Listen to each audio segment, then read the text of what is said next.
Today we are getting ready for the celebration of Pentecost, the birthday of the church, the moment when we remember how the Holy Spirit came down on the apostles and the disciples who were gathered together in those first early days of the church and gave them this courage to go out and be missionaries to the world. We have trapped a bunch of students and they're all we're lured here with pizza, and now we're going to talk to some of them about confirmation and to all of them about the Holy Spirit. We want to start off by listening to the first reading from this coming Sunday. Manny, please. A reading from the Acts of the Apostles. When the time for Pentecost was fulfilled, they were all in one place together. And suddenly there came from the sky a noise like a strong driving wind, and it filled the entire house in which they were. Then there appeared to them tongues of fire, which parted and came to rest on each one of them. And they were all filled with the Holy Spirit, and began to speak in different tongues as the Spirit enabled them to proclaim. Now there were devout Jews from every nation under heaven staying in Jerusalem. And at this sound they gathered in a large crowd, but they were confused, because each one heard them speaking in his own language. They were astounded, and in amazement they asked, "Are not all these people who are speaking Galileans? Then how does each of us hear them in his native language? We are Parthians, Medes, and Elamites, inhabitants of Mesopotamia, Judea, and Cappadocia, Pontus, and Asia. Close enough.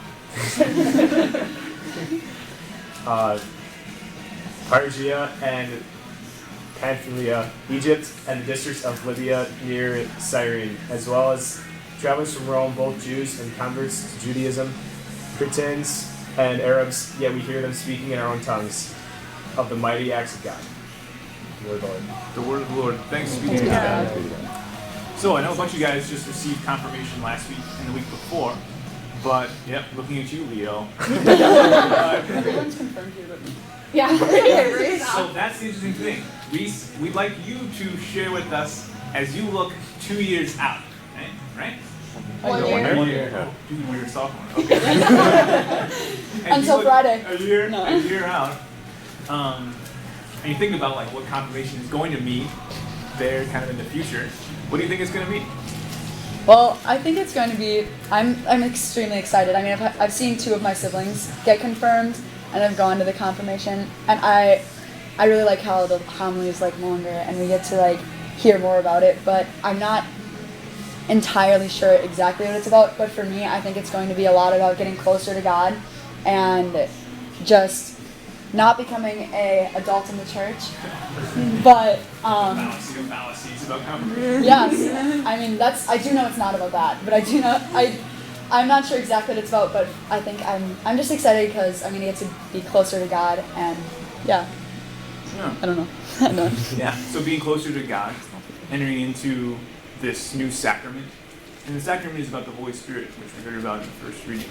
So you guys who have just received confirmation, do you feel closer to God? Like, did the process lead you closer to God?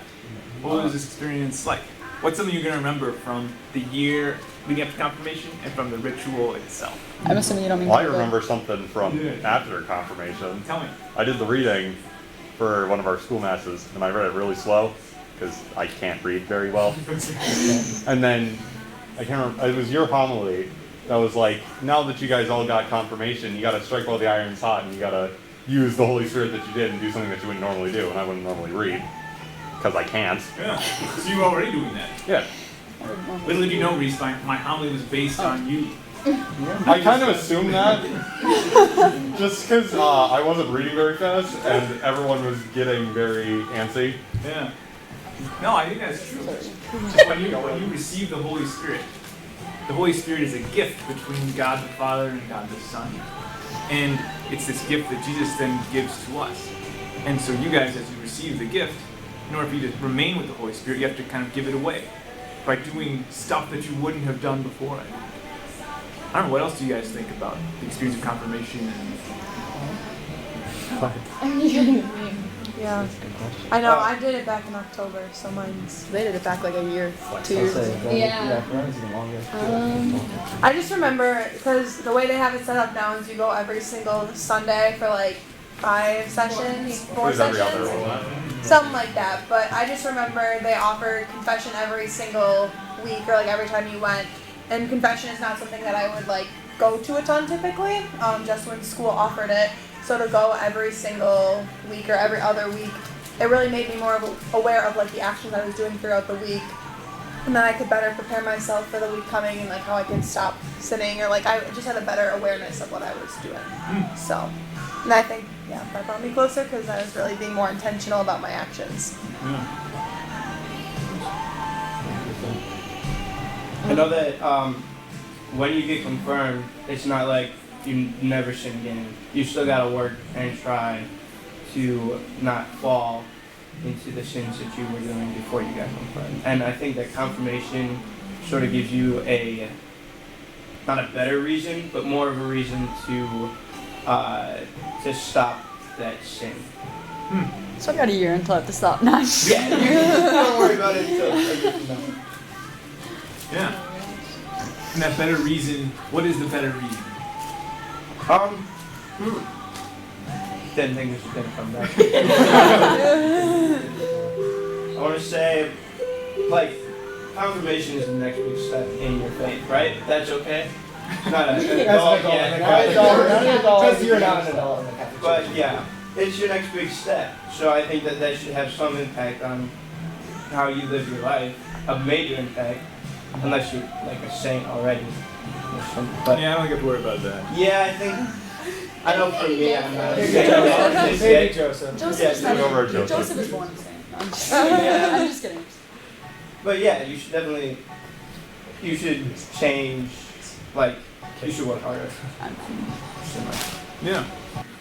I think that's, well, it goes kind of in both directions there. You try to get rid of sin from your life leading up to confirmation. That's kind of what you're talking about, Maggie. That I'm like going to confession and stuff and trying to turn away from these sins so that when I go to confirmation and receive the Holy Spirit, it really takes root. So that I can start to be more of, I think confirmation is really about becoming a missionary.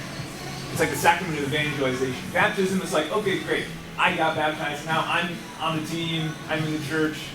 Confirmation is like, I'm gonna actually start playing and go out into the world and try to invite others to a deeper relationship with God.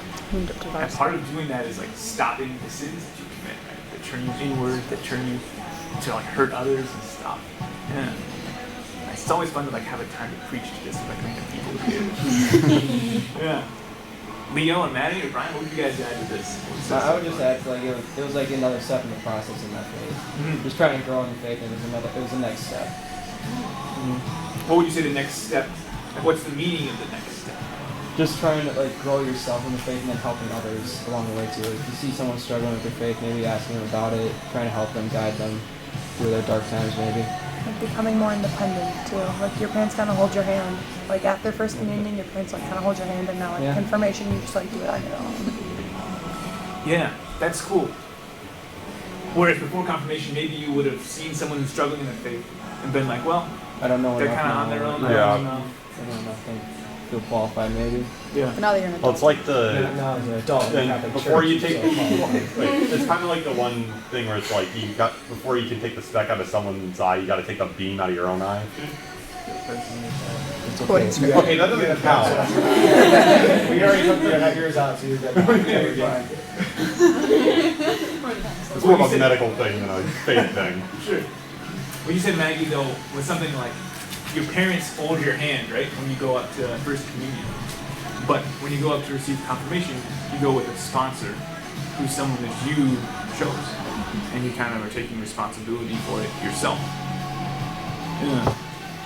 Is that what you said? No, Manny was my sponsor. Oh, okay. Nice. Go with Jesus. Thanks, guys. God bless and happy solemnity of Pentecost. Ciao. That was like a child thing. You can hear that.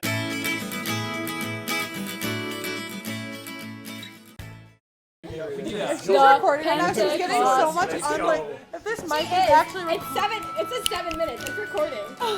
there's gonna be I'm so much sorry. gold. Sorry. I know you want to. Where's the You fun in want to that? listen to it.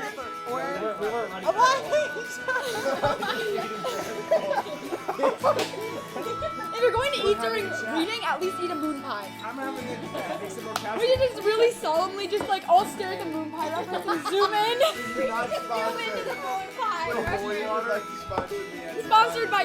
We should end the video sponsored by moon pies. This video is sponsored by. And Mary Poppins.